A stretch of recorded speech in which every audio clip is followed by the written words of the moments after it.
Quiero comenzar este nuevo año, aunque ya está entrado febrero, pero dado que los lunes pasados y los miércoles pasados estuvimos un tanto obligados a tocar los temas que se tocaron, y regresando ahora a nuestro título original de los grupos de lunes y miércoles que hemos seguido ya durante 3 años, en busca de la mejor versión de mí mismo. He publicitado hoy en el link que les mandé a todos el tema que quiero tratar ampliamente, eh, y que es justamente el arte, la ciencia, la técnica y la virtud de perdonar. Porque este es un escopetazo que puede matar muchos pájaros de un tiro. ¿Esto qué significa? Que muchos de nuestros problemas personales, muchos de nuestros desencuentros familiares con los padres, los hermanos, los hijos y sobre todo el cónyuge, nacen de que estamos prontos para guardar rencores y lentos para perdonar. Y lo que yo encuentro como particularmente útil, tanto en el plano pragmático, práctico, mundano, psicológico, tejas abajo, como decían nuestros abuelos, tanto como en el plano sobrenatural, tejas arriba, como también decían ellos, eh, considerar y lograr el perdón puede representarnos beneficios enormes, incluso en la propia salud, porque vivir sin rencores, siendo rápidos para perdonar y lentos, muy rápidos para perdonar y muy lentos para guardar rencores, es como realmente vamos a lograr una muchísimo mejor calidad de vida, en todos sentidos. Tanto desde el punto de vista estrictamente en contacto con la naturaleza, desde luego desde el punto de vista de la salud biológica, porque el que perdona no carga toxinas, no carga esas terribles sustancias corporales que se llaman serotoninas y que cuando son debidas a la ira, el miedo, eh, la tristeza, la desesperanza, la desolación, producen incluso cáncer o provocan hasta infartos cardiovasculares. Entonces, tanto desde un punto de vista sobrenatural que nos permite mantener nuestra amistad con Dios y nuestra amistad con los hermanos, entendiendo por la palabra hermano el prójimo, cualquiera que éste sea, para cubrir de golpe y porrazo cualquier relación que tengamos, resulta extremadamente útil, práctico, maravilloso, extraordinario, el ir adquiriendo como uno de nuestros propósitos para este año 2024, el hábito, la virtud de perdonar. Pero, ¿por qué puse antes que la palabra virtud otras tres palabras? Puse arte, ciencia y técnica, por una razón muy especial. Y es que el hábito de saber perdonar, no el hábito de querer perdonar, porque cualquiera en su momento reflexivo quisiera hacerlo. No, no se trata de querer perdonar, se trata de realmente hacerlo, de realmente querer, saber y poder hacerlo. Y para eso necesitamos revisar algunos conceptos previos que se refieren justamente a esas tres palabras que están antes de la palabra virtud de perdonar. Entonces, veamos primero el significado de la palabra arte, el arte de perdonar. Aquí nos vamos a enfrentar a la creatividad. El arte de perdonar lo es porque requiere de nuestra creatividad, requiere de nuestra imaginación, requiere de encontrarle tres pies al gato, por así decirlo. Requiere de abrir puertas donde se nos han cerrado porque el otro es rencoroso o porque yo mismo estoy, como dicen los rancheros, enmuinado o con el niño atravesado. Y entonces estoy atorado en mis relaciones porque no encuentro la manera de salir de ese encontronazo, de esa catástrofe incluso, que es el no saber cómo perdonar. La primera condición es entonces pensar intensamente en cientos o al menos en docenas de posibilidades. El artista, por eso es arte, antes de crear su obra, ¿en dónde la concibe? En la imaginación, en el pensamiento. Y a base de estarle dando vueltas, a base de estarla rumiando, por así decirlo, a base de estarla reflexionando, profundizando, analizando, comparando una posibilidad con otra, es como el artista llega a producir algo maravilloso si es que es un buen artista. Aunque hay que aclarar que ahora estamos atascados de artistas, pero con H. Es de esos que nos hartan con sus figuras al estilo Botero el colombiano, que yo no sé qué, no tiene la culpa él, como dice el dicho, no tiene la culpa el indio, sino el que lo hace compadre. Es decir, el que compra sus horrorosas mujeres redondas de 1 tonelada de peso y que no tienen ninguna forma femenina, hasta en 5 millones de dólares, que es su récord de ventas en Nueva York como artista. Bueno, ese es artista, pero con H. No, yo me refiero al verdadero artista. Miguel Ángel, eh, Leonardo da Vinci y nuestros grandes pintores mexicanos de la época virreinal que fueron realistas, y de los grandes escritores que el mundo ha dado en muchas nacionalidades. Prácticamente todo el mundo occidental ha producido verdaderos artistas de la pluma, encabezados en el mundo occidental por Shakespeare en el mundo de habla inglesa y por Miguel de Cervantes en el mundo de habla hispana. Entonces tenemos que ser artistas, es decir, imaginar, crear formas mediante las cuales nos podamos aproximar a quien hemos ofendido y pedirle perdón. O al revés, perdonar a quien nos ha ofendido porque imaginamos un estatus, una situación en la cual vamos a disfrutar del placer artístico, estético, maravilloso de ir más ligeros por la vida. En efecto, el que no perdona va muy pesado de equipaje. Es más, hasta siente la carga en los hombros o en la cerviz, ¿sí? O en las espaldas. Por esa razón, Cristo a los judíos les llamaba de dura cerviz, porque el judío que él conoció, el fariseo, el escriba, no perdonaban. Era la famosa ley del talión, ojo por ojo y diente por diente. O dicho a la mexicana, el que me la hace la paga, y la paga con creces. No, no podemos vivir así.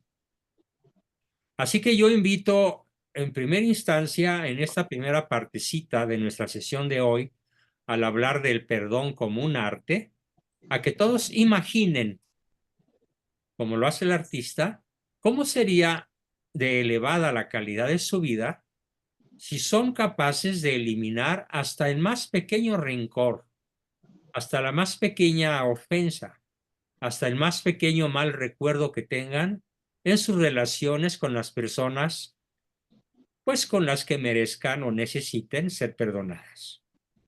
Así que esta primera partecita de 4 que vamos a ver para desarrollar el tema, para hablar después de los 3 niveles en los que se da el perdón, vayan imaginando estéticamente, artísticamente, cómo sería esa existencia en términos de ligereza, calidad, alegría, y por qué no decirlo, felicidad, aunque sea terrestre, en el mismo hecho de perdonar. Eso es el perdón en cuanto a arte.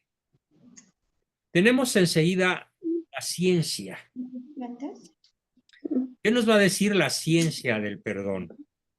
De cómo perdonar, y esto es un asunto de carácter científico.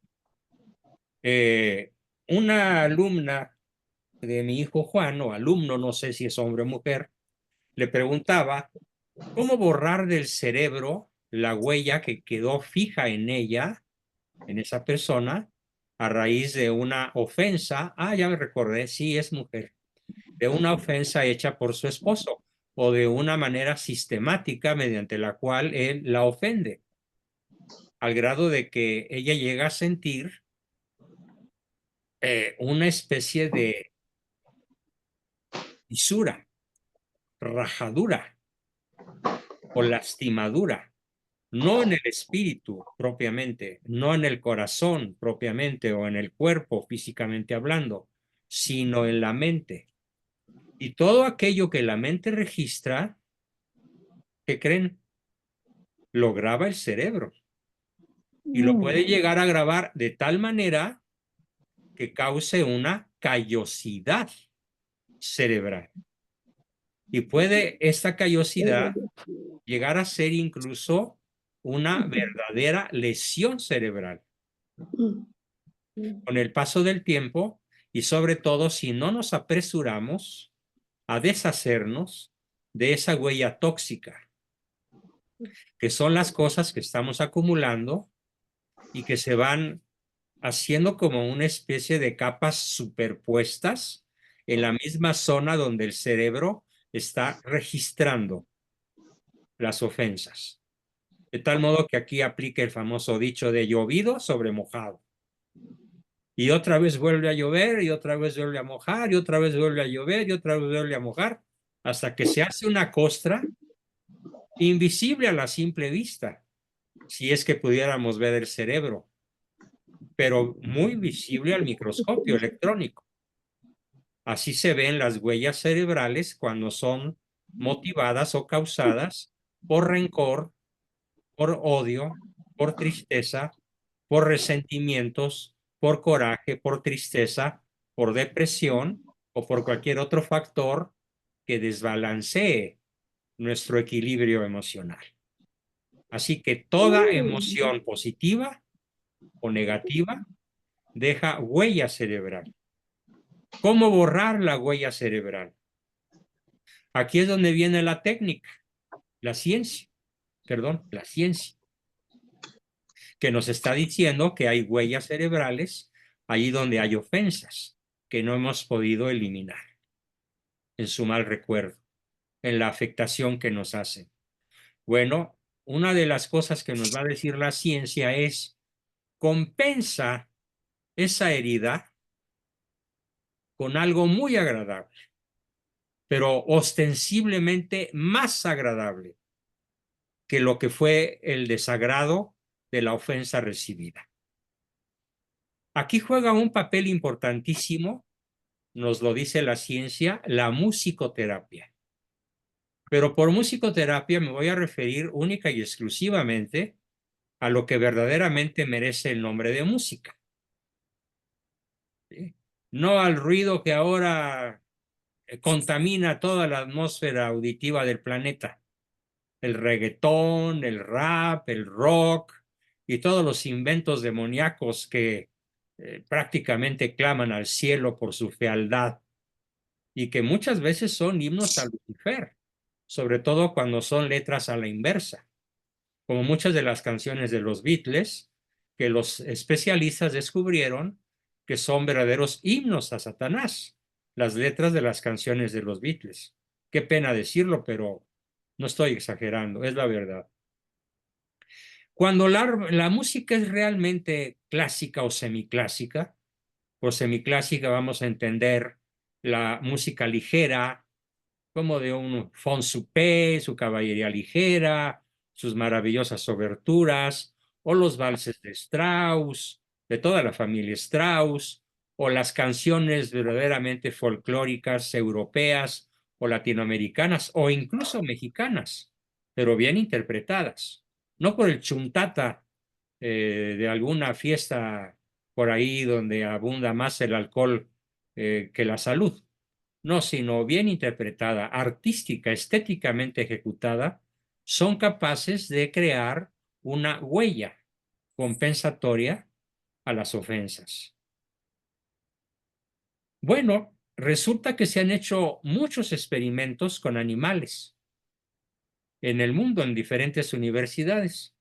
Y resulta que las vacas, sí, los bovinos, las vacas son particularmente más susceptibles que los seres humanos a la buena música. Las ubres de las vacas se llenan de leche cuando les ponemos música de Mozart. Y las ubres de las vacas se fruncen cuando les ponemos música rock. O sea, se causa el efecto contrario. Entonces, una muy buena manera de eliminar las huellas negativas que nos dejan los disgustos, los encontronazos, eh, las discusiones, las peleas. Incluso puedo decirlo de manera personal, sin ninguna pena de mi parte. Yo recurro mucho, aun cuando no tenga pleitos, eh, porque el último pleito que tuve ya se me olvidó cuándo fue, de tantos años que han pasado, eh, con mi esposa, por ejemplo, con quien disfrutamos de largos y largos años de un remanso de paz maravilloso, pues la música de todas maneras sigue siendo un magnífico recurso para mejorar el estado de ánimo, para reducir dolores físicos, incluso para atacar enfermedades de diferentes índoles. Esto es lo que nos dice la ciencia, la musicoterapia, ¿no? O concentrarse intensamente en los más bellos recuerdos de nuestra niñez o de nuestra juventud o de alguna época dorada que hayamos tenido o incluso de los momentos actuales. Pensar en el aquí y en el ahora, de las cosas maravillosas, de las que estamos tan familiarizados con ellas, que ¿qué creen? Que ya se nos olvidó que las tenemos, que ya se nos olvidó disfrutarlas en el aquí y el ahora, las cosas que actualmente Dios nos ha regalado. Y ahí entonces la enorme importancia de tener una gran observación exteropsíquica. Perdón por la palabra dominguera.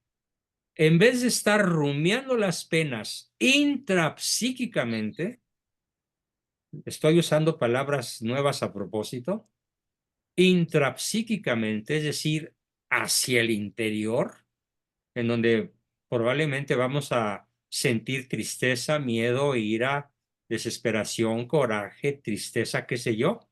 ¿Por qué no observamos las cosas buenas de las que disponemos para hacer el bien o simplemente para disfrutar de ellas, porque es legítimo? Según Santo Tomás de Aquino, la propiedad privada es para uti y disfruti, para utilizarlas y disfrutarlas.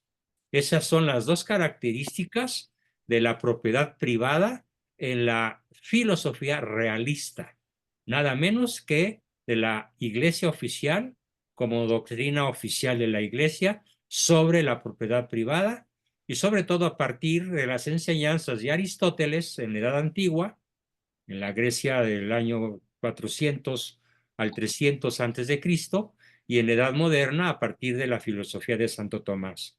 Usar y disfrutar de las cosas. Eso, tener la mirada hacia el exterior, la plantita, el arbusto que está creciendo, la mata que acaba de florecer, una tarde que llueve a tierra mojada, las gotas que caen de las hojas de los árboles, cómo reverdeció el pasto, en fin, cuántas cosas que son innumerables que nos rodean. Incluso, aunque vivamos en la zona más agreste, más inhóspita de las grandes ciudades, puede ser que podamos tener acceso a la belleza y a las cosas gratas de la vida. Todo eso compensa, nos dicen los científicos del comportamiento, las heridas que hemos recibido por las ofensas de otros. Y después, cuando ya hemos disfrutado de eso, en el sentido que lo estoy planteando, y nos volvemos a encontrar con esa persona un par de horas después, un par de días después, o 2 meses después, o incluso años después, el cerebro cambió su pH, por así decirlo. Y entonces somos capaces con muchísima más facilidad de tener acceso al acto de perdonar, en el sentido que lo vamos a plantear en unos minutos más. Bien, cada uno de ustedes tiene su propio mundo. Yo puedo decirles, mi mundo actual todavía, gracias a Dios, está lleno de naturaleza, con un bosque de 5,000 metros aquí a la salida del patio de su casa, con plantas al por mayor, con arbustos siempre verdes, en fin, y nunca dejo de observar, de contemplar, de disfrutar. ¿Y cómo mejora el estado de ánimo y la salud cuando uno adquiere la capacidad de extrospección, de ver hacia afuera y contemplar la belleza en lugar de concentrarse en las cosas malas que nos han hecho, que nos han sucedido o por las que estamos pasando? Bien, pasamos después al tercer aspecto, la técnica. La técnica ya la he dicho en otras ocasiones, hablando de otros temas, pero vale la pena repetir los 5 aspectos de la técnica, los 6 aspectos de la técnica. La técnica nos va a decir, repite, repite, repite. Repite la acción que emprendas una y otra vez. Y algunos me preguntan y ya saben la respuesta. Y los que no lo sepan, pues ahí les va. La repetición tiene que hacerse sin cuenta, pero escrito con S.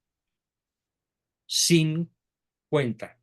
Incontable número de veces es la primer ley de la técnica para aprender a perdonar. Que no te ha salido el perdón suficientemente, reitéralo. Vuelve a rezar un Padre Nuestro bien rezado, sobre todo en el párrafo que dice, y perdona nuestras deudas, como nosotros perdonamos a nuestros deudores. O en el lenguaje moderno, que yo prefiero el antiguo del deudas, ofensas. Repítelo. ¿Cuántas veces? No nada más tal vez las de un rosario, que son 5. No, ¿por qué no lo repites más? Hasta que entiendas que te conviene perdonar para ser perdonado. Repetición, número 1. Número 2, crea un ambiente favorable de recogimiento, de concentración en ti mismo. ¿Sí? Evita los ruidos, las distracciones, las guáguaras, las chácharas inocuas que no sirven para nada, y concéntrate unos minutos, tal vez unas horas, no sé, depende del tamaño de la ofensa, en el arte de perdonar. Tercero, hazlo con ritmo, tal vez todos los días por la tarde al rezar el rosario, como solemos hacerlo casi siempre mi esposa y yo, a la misma hora después de comer. Vente, mijita, vamos a hacer nuestro Santo Rosario. Y es tremendamente, ¿cómo les diría yo? Curativo el pensar cada párrafo, cada enunciado del Ave María y del Padre Nuestro, pensarlo e imaginarlo y aplicarlo a las intenciones de Dios con nosotros, a la santa resignación, al perdonar las ofensas, en fin, a aquello que nos sea más apreciado en el momento en el que estamos pasando. Una cuarta forma, ten un propósito fijo, un propósito en el cual concentres todas tus energías. Perdonar a fulano, olvidar tal ofensa, reconciliarme con sutano. ¿Mm? ¿Qué sé yo? Cada uno de ustedes defina su objetivo. Luego la quinta, ¿y para qué lo quieres lograr ese objetivo? ¿Qué esperas lograr? ¿Qué esperas obtener con ese esfuerzo denodado en pos de la tranquilidad y de la paz espiritual?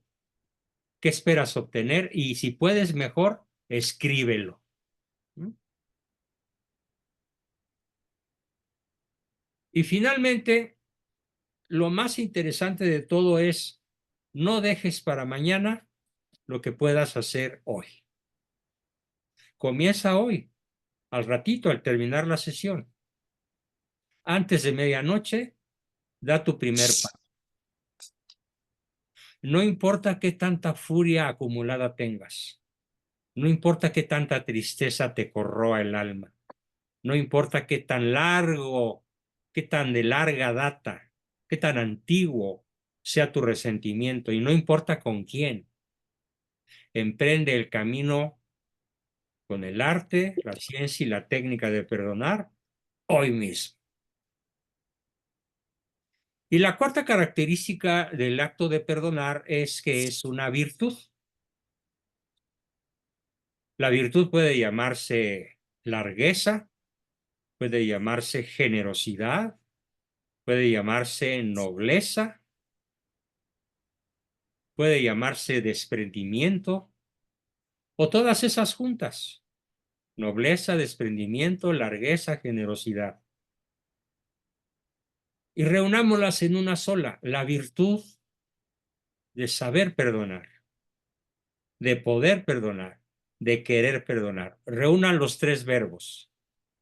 Quiero, puedo, debo. Debo perdonar. Quiero perdonar, puedo perdonar. Pero esto no se va a lograr sin la técnica. De buenos deseos están llenos los panteones. De buenas intenciones están llenos los panteones, para que rime, ¿no? Y el camino al infierno también, de buenas intenciones y de ninguna o pocas acciones. Hay que hacerlo.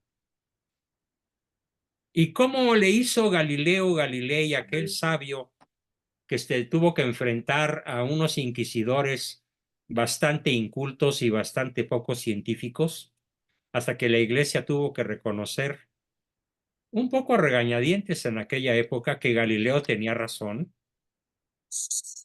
Nada más moviéndose, y pur si muove en italiano, y sin embargo se mueve. Cuando los sabios eclesiásticos de aquella época decían que el sol y la tierra estaban inmóviles, y Galileo dijo, no, señores, el sol y la tierra se mueven, ¿no? Claro, habían que pasar algunos siglos para que los astrónomos pudieran saber que la velocidad de la Tierra alrededor del Sol es casi de 109,000 kilómetros por hora. O sea, ciento y pico de veces más rápida que un jet. Y sin embargo no lo sentimos. El hecho de que no lo sentamos no quiere decir que no se mueve. Está científicamente demostrado. Entonces hay que moverse, hay que entrar en acción. No podemos estar nada más con las intenciones. Hay que movernos hacia ellas, hacia los objetivos. Y esto hace la virtud. La virtud está formada por multitud de repeticiones, por multitud de actos que nos forzan, que nos esfuerzan en pos del bien superior.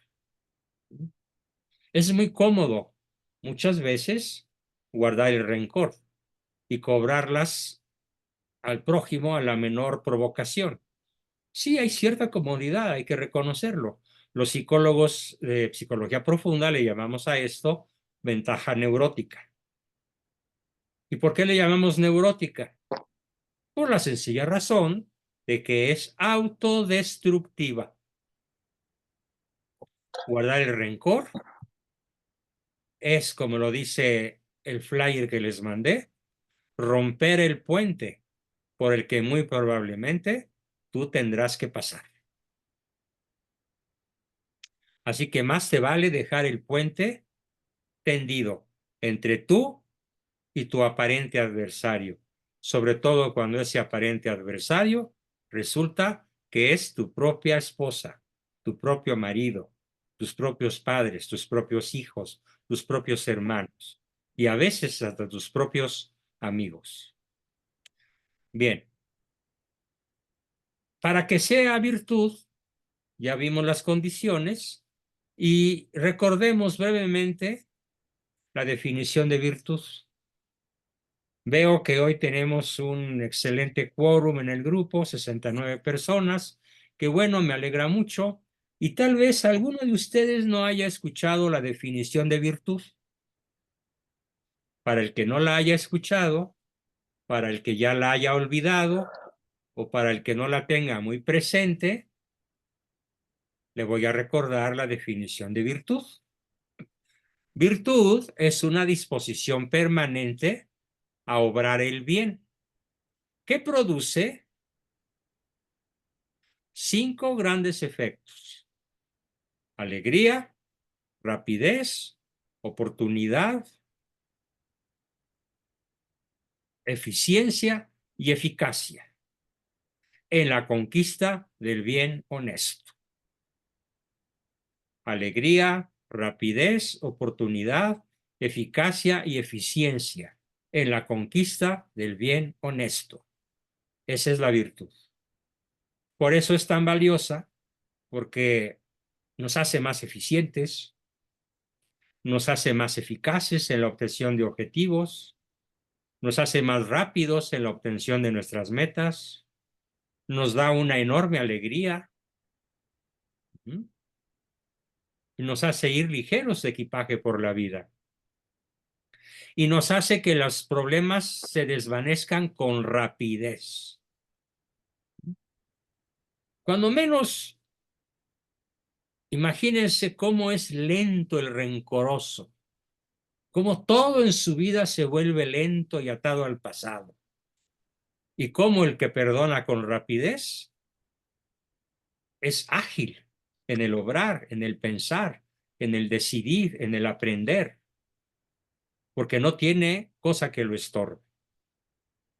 Muy bien, esa fue la primera parte de nuestra sesión de hoy y paso a la segunda parte explicativa antes de entrar a nuestra sección de preguntas y respuestas y aportaciones. En la segunda parte vamos a hablar de 3 niveles del perdón.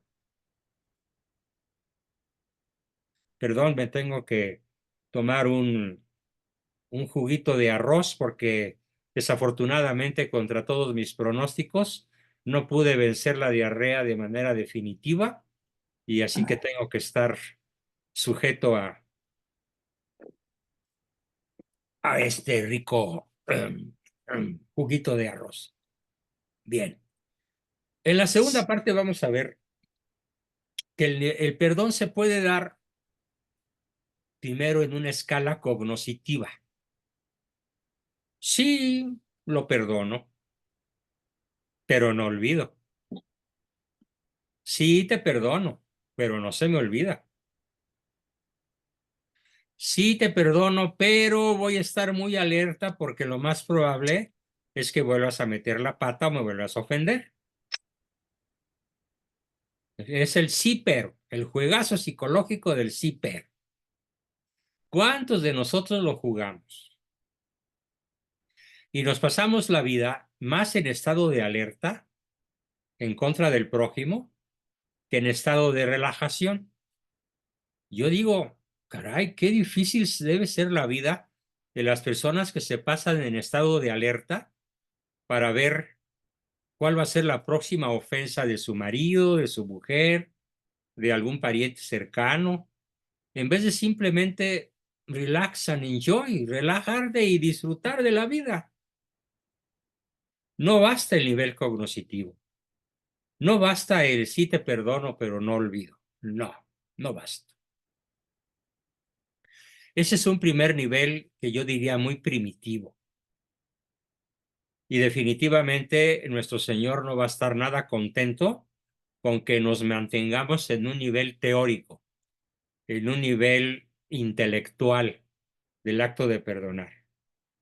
Porque créanme que nuestro Señor clavado en la cruz, después de recibir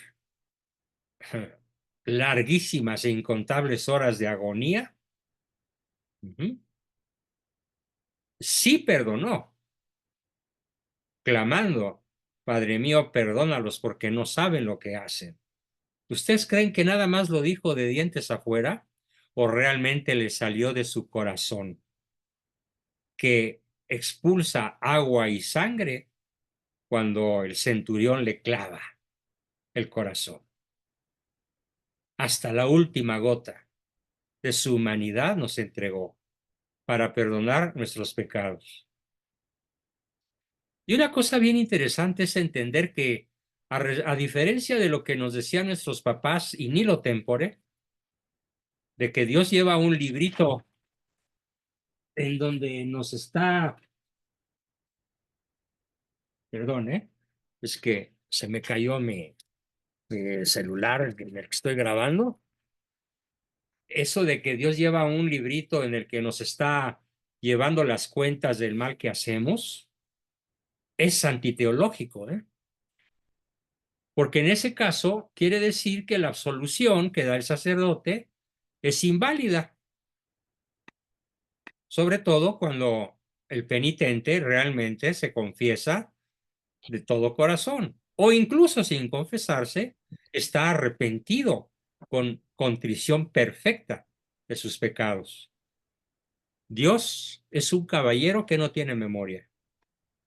Se puede decir que cada arrepentimiento formal y sobre todo cada confesión formal es un borrón y volver a empezar. Dios no lleva cuentas de nuestro mal pasado si lo hemos compensado, si lo hemos restituido, si lo hemos olvidado, si lo hemos superado. Dios no lleva memorias del mal. ¿Qué quiere decir esto entonces para nosotros los humanos? Quiere decir que no hay verdadero perdón si no verdaderamente olvidamos las ofensas. Si no verdaderamente olvidamos las ofensas, entonces no habrá perdón. Ahora, este olvido no quiere decir, alguien me dice que ya me cambió la definición de virtud, hábito operativo de excelencia que nos lleva a ser mejores personas. Yo no he cambiado nada, simplemente di una síntesis no tan amplia como la que escribió José Luis. Él añadió que tiene las ventajas, que fortalece el sistema inmunológico, que es la principal fuente de endorfinas, que da energía extra, que ralentiza el envejecimiento. Eso es cierto, pero no quise extenderme demasiado porque es un tema que ya hemos visto varias veces. Pero bueno, en honor a la aportación de José Luis, pues me regresé sobre mis propias palabras, aprovechando las de él, muy correctas. Bien, continuamos. Entonces, no basta el perdón a escala intelectual. Tiene que darse en ese sentido. Tal vez el hecho en sí, ahí está en la memoria, porque no se nos ha borrado, porque somos seres inteligentes y tenemos conciencia del pasado, del presente, y en cierta forma contemplamos el futuro. Lo que sucede al olvidar es que ya no nos duele. Eso significa olvidar. Ya no nos duele. Pero esto no está sujeto al paso del tiempo. Es decir, no porque pase mucho tiempo vamos a poder olvidar en el sentido que lo planteo, sino que es un acto intencional. Hago todo lo posible a mi alcance para que la ofensa recibida no me duele. porque hay que recordar aquí, y posiblemente esta va a ser la frase más importante de mis 40 minutos de exposición: el amor no lleva cuentas del mal. El amor no lleva cuentas del mal. A mí se me hace la frase más sublime de la epístola de Pablo a los Corintios, hablando precisamente de la caridad. Porque el amor todo lo puede, porque el amor todo lo perdona, porque el amor no pasa jamás. Por esa razón, el que verdaderamente ama no lleva cuentas del mal. Así que si quieres saber cuánto amas a quienes dices amar, haz un acto de conciencia, un examen de conciencia esta noche y piensa si verdaderamente no llevas cuentas del mal. Porque si llevas cuentas del mal, no has perdonado. En el sentido que lo quiero plantear, rotunda y contundentemente, para el provecho espiritual de todos nosotros. Porque créanme que cuando se los digo, me tomo una sopa de mi propio chocolate. Por fortuna, no respecto de mi esposa, no respecto de mis hijos, no respecto de mis padres. Desgraciadamente, me cuesta mucho trabajo, pero muchísimo trabajo, y lo reconozco, pedir por quien nos persigue y que ocupa la presidencia de la República. Hay que pedir por él. Y en la boca se me hace chicharrón cuando lo digo, pero ni modo, lo digo de corazón, obligándome a hacerlo, porque cuánto mal nos ha hecho, y el que se viene no tiene medida, porque está preparando, como lo vamos a ver en la sesión del viernes, un Estado exacerbadamente, ya lo dijo Morena, extremadamente comunista. Lo veremos en la sesión del viernes. Y un tercer estatus del perdón es cuando hasta la ofensa misma queda borrada de la memoria. Pues ¿de qué discutíamos, eh? Oye, ¿por qué nos peleamos, eh? Oye, ¿por qué me dejaste de hablar? Oye, ¿por qué te dejé de hablar? No, hombre, ya se nos olvidó. Formidable. Quiere decir que ya la huella neurológica incluso quedó eliminada. ¡Qué maravilla! Sería nuestro objetivo final en el acto de perdonar. Y el tercer nivel y más avanzado, pero para el cual, si se necesita, como lo vamos a ver el miércoles, si se necesita el particularísimo auxilio de la gracia de Dios. Bien, pues entonces con esto terminamos mi exposición y pasamos a la sección, como siempre, de preguntas, aportaciones, dudas, comentarios. ¿Quién quiere comenzar? Adelante. Yo, profe.